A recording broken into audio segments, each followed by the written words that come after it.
Hallo Leute, heute ist der 1. Mai und es ist ein super Tag. Blauer Himmel, warme Temperatur und meine Familie hatte die tolle Idee und sagte, Papa, mach doch mal unseren Pool schick.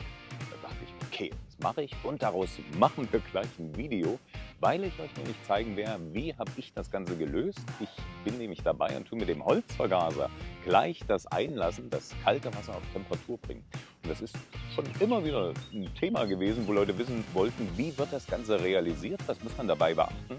Das zeige ich euch und ich würde sagen, wir beginnen jetzt so, dass wir erstmal rübergehen in den Heizraum. Ich habe den Kessel schon am Brennen, werden wir nochmal nachlegen und ich zeige euch mal die Anlagenperipherie, was man da drüben schon Acht geben muss. Danach geht es weiter, dass wir den Pool schnell schick machen. Und anschließend lassen wir das Wasser ein und ich zeige euch den Aufbau der Anlage. Also, wenn es euch interessiert, dann bleibt heute dran und mit dabei. Okay, jetzt sind wir bei mir im Heizraum und der Holzvergaser, der läuft jetzt schon. Also das ganze Anheizen, wenn euch das interessiert, da haben wir separate Videos, die können wir an der Stelle auch mit verlinken. Ich sehe meine Pufferspeicher, die sind schon recht hoch von der Temperatur. Da hat der erste schon 90 Grad und auch der zweite ist unten allmählich auf 75 Grad durchgeladen. Die Pufferspeicher habe ich hier hinter einer Wand und das sind insgesamt bei mir 3800 Liter. Was wir hier oben haben, das sind meine zwei Heizkreispumpengruppen. Ich fahre einmal gemischt ins Haus für die Fußbodenheizung mit einer niedrigen Temperatur, was dann hier irgendwas um die knapp 40 Grad ist im Winter. Und jetzt der zweite Heizkreis, ebenfalls gemischt, der geht rüber in Richtung Pool. Habe ich eine Fernwärmeleitung, die nun meinen Heizraum mit dem Pool verbindet. Wichtig, wenn ihr auch sowas vorhabt und wollt so eine Fernwärmeleitung damit rein verlegen, dann ist es ganz wichtig, dass man da wirklich immer gemischt reinfährt, weil das ist ein Kunststoffrohr. Die Hersteller, die sagen zwar, ihr könnt die Temperatur bis Spitzen auf 110 Grad mal kurzzeitig betreiben, aber über einen längeren Zeitraum setzt das absolut die Haltbarkeit von so einem Rohr runter. Deshalb fahren wir nachher gemischt mit maximal 75 Grad ins Medium, mit dem Medium in Richtung Pool. Und was richtig interessant sein wird für euch, könnt ihr jetzt schon mal überlegen, schätzt mal, mit 75 Grad fahre ich hin, mit was für einer Temperatur werde ich zurückkommen. Das hängt dann mit der Installation drüben im Pool mit dem Technikbereich zusammen. Okay, das war's jetzt hier, das läuft, wir gehen rüber, wir beginnen jetzt mit dem Schönsten, wir machen jetzt den Pool sauber. Hurra! Kinder, es geht los!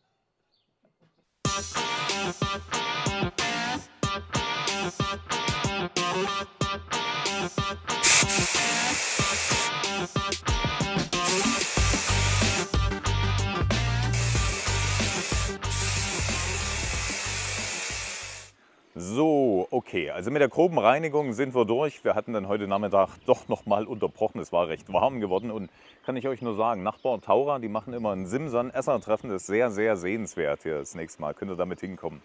Auf jeden Fall... Ha? Immer am 1. Mai. Immer am 1. Mai, genau, immer am 1. Mai. So, auf jeden Fall sind wir hier soweit durch mit der Reinigung. Dank der freundlichen Unterstützung meiner Kinder. Ja, das habe ich dem versprochen, das zu erwähnen.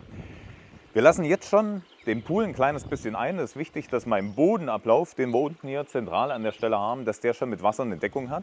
Wenn wir dann nämlich die Poolpumpe mit zuschalten, dass wir nicht trocken laufen. Wasser läuft hier rein. Das ist frisches Wasser, mit dem wir es einlassen. Und dann habe ich hier drüben meine Düsen. Da sind es insgesamt 4. Wir sehen jetzt nur die unteren 2. Die oberen 2, naja, die kann man sich denken. Und die unteren, das sind auch die, wo wir jetzt gleich das warme Wasser mit reinlassen. Und damit es da warm geht, rauskommt, gehen wir jetzt rüber in den Heizraum und schalten dort die Heizungspumpe zu. Kommt mit. Ich muss ja gar nicht bis in den Heizraum gehen. Ich habe doch meine Heizanlage übers Tablet oder übers Telefon online und da kann ich drauf zugreifen. Und Kameramann, ich gucke mal, jetzt kommt noch mal näher, da können wir das mal zeigen. Also letztendlich sehe ich hier auf dem Blick meine komplette Anlage mit den 2 Kesseln, mit den Puffertemperaturen, die schon hoch sind. Und ich mache jetzt nur eins, um das Ganze zu aktivieren. Ich gehe in den Winterbetrieb, raus aus dem Sommerbetrieb. Ja, Winterbetrieb, da wird geheizt und schon springt meine Pumpe an und bringt mir jetzt die Energie rüber in Richtung Pool. Willkommen in meinen Katakomben.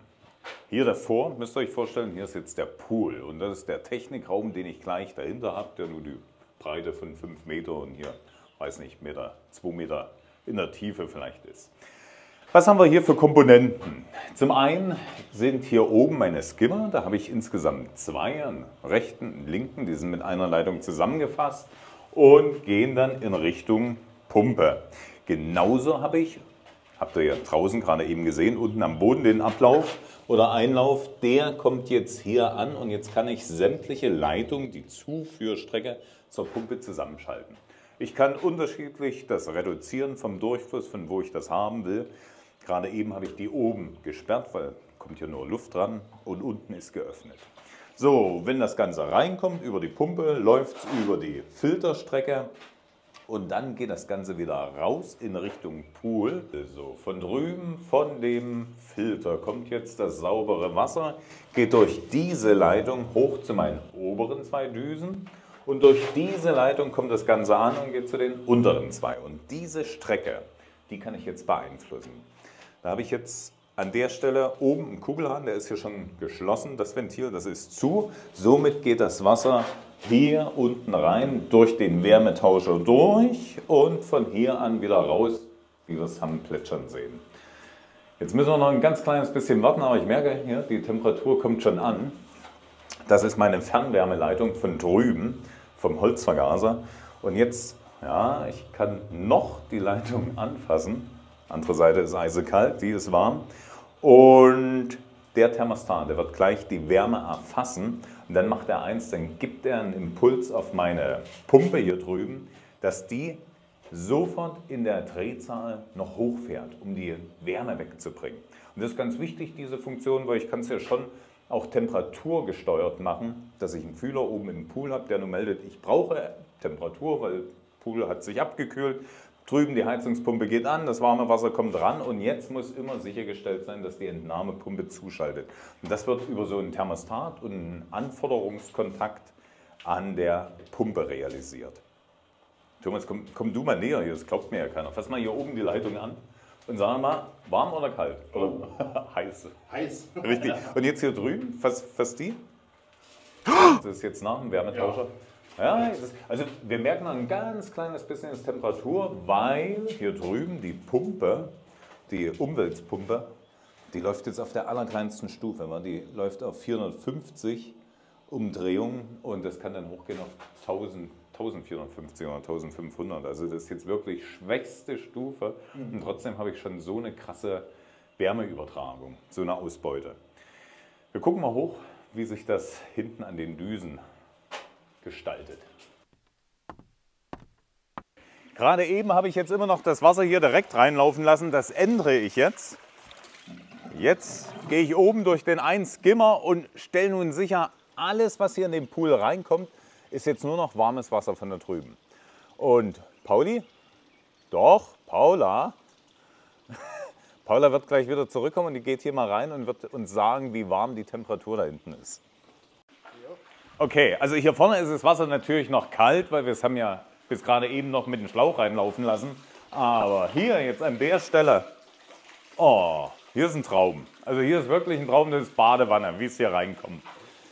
Tja, es wird eine Weile dauern, bis der Pool gefüllt ist.